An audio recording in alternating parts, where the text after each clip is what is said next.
Miss Stephanie here.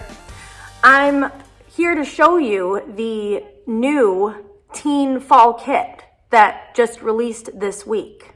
It released actually Monday, November 1st, and you're watching the video today, November 4th, or after that. It's funny because I'm recording this actually Thursday, October 28th. So it's weird for me to figure out the wording for these dates. But by the time you watch this video, the kits will be released and they're going to be available at the Rotterdam branch, the Quaker Street branch, and the Central Karen B. Johnson Library. So in this video, I'm going to show you the kit. It is a craft. You're going to be making a tea light candle holder, decoupage, which is basically glue and water mixed together, and you're going to be making like a funky project with magazine clippings and glue and water. And we're going to make the craft in this video, and I'm going to actually show you some books that I've been reading lately that you might want to check out at the library while the glue dries and while I'm painting the stuff on the jar. And again, thank you so much for showing interest in this kit. And if you didn't get it, that's okay. You can use, again, any household supplies that you have at home. And even if you did get the kit, you can also supplement the supplies that you got in the bag and make the tea light candle holder even more awesome. So I also hope you guys had a great Halloween. I'm really hoping for some trick-or-treaters this year. Yeah, so we're going to get started. I'll tell you what's in the kit first, and then we're going to make the tea light candle holder. And then, yeah, we're going to see what happens. Okay, let's see what's in the bag, shall we? So you're going to get a plastic mason jar. If you're going to use a real candle, then switch to a glass mason jar. And obviously talk to a grown-up before you do that. And a glass mason jar would be something on your own that you need to get. I'm going to give you a flameless LED tea light. So going to use the plastic if you're going to use tea light. You're going to get a bag of magazine clippings and colored paper and tissue paper to put on the jar. And if you have a magazine at home that you want to use, a Rolling Stone magazine or anything, then feel free to use that. And I want to see it. It's probably going to look cool. SCPL Youth and Families group on Facebook. I want to see your finished products, and you could always show it on there, the Facebook group. You're also going to get a tea light. This is the LED flameless tea light candle that I'm going to give you. You're also going to get a cup of glue and a paintbrush for the decoupage portion. You are also going to get a pamphlet. And in this bag, there's, every bag has one of these pamphlets. And I just put some resources and books that you might want to check out or reserve when you're done with this project and you want to maybe do more candle crafts in the future. There's some books that you might want to be checking out and are interested in. And I also put in on this page the supplies that are in the bag and the instructions. I also put a little reminder on the bottom that there's going to be flower crowns releasing the beginning of December. And that's going to be the last teen fall kit. It seems like that they're pretty popular though, so I might do more. Who knows? I'd love to do more. So we'll see what January brings. So those are all the supplies you're going to get in the bag. And now we're going to make it.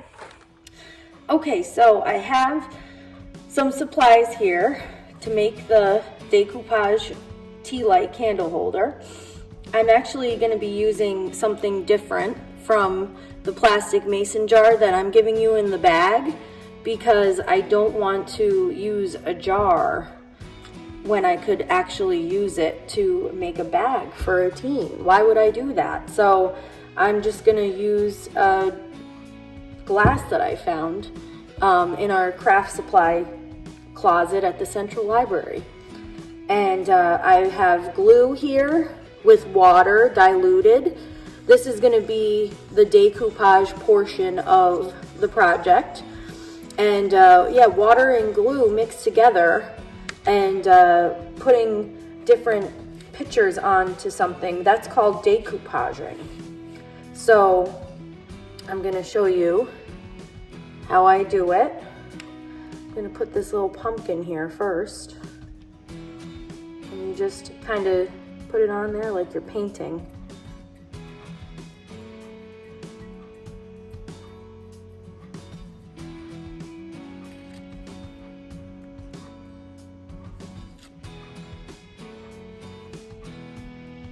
And it's probably good to have a towel like what I have right now under the jar, since the glue gets a little leaky.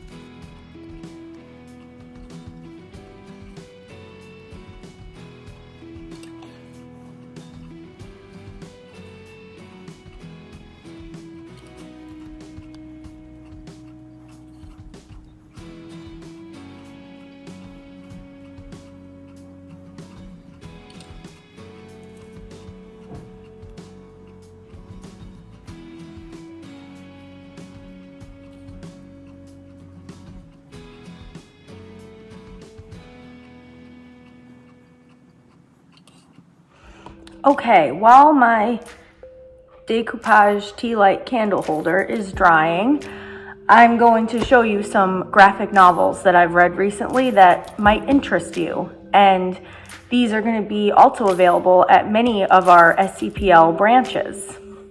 So one of them is the Montague twins. And this is the first volume of a series. It's called The Witch's Hand. It's by Nathan Page and Drew Shannon. And this is basically like a modern day Hardy Boys, in my opinion. That's kind of what it read like.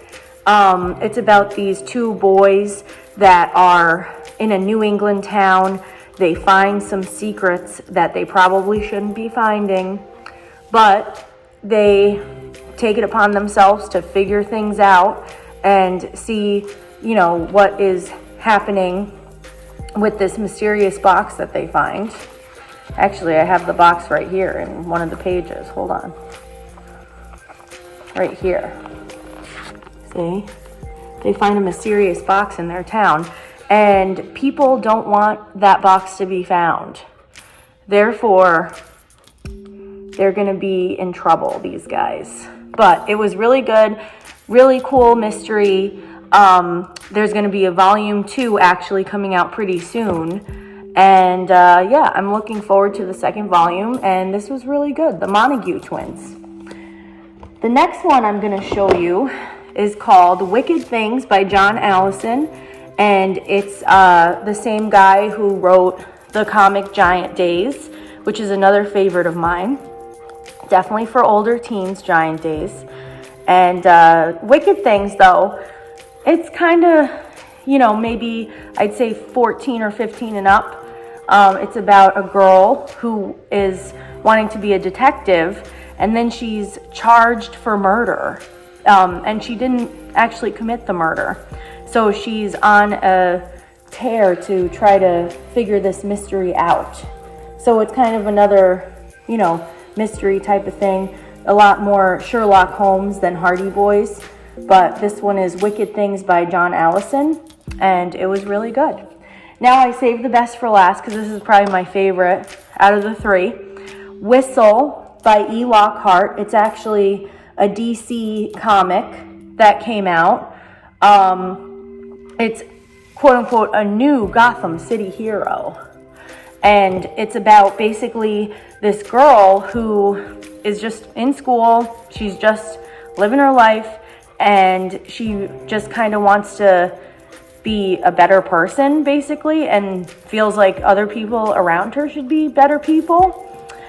What a crazy thought. And so she takes it upon herself to start, you know, resolving things. She gets a costume even. She like figures out a costume. It's a very like basic thing, outfit I should say. And it's actually really good because I just like the fact that it's very, you know, DIY. She's just extremely,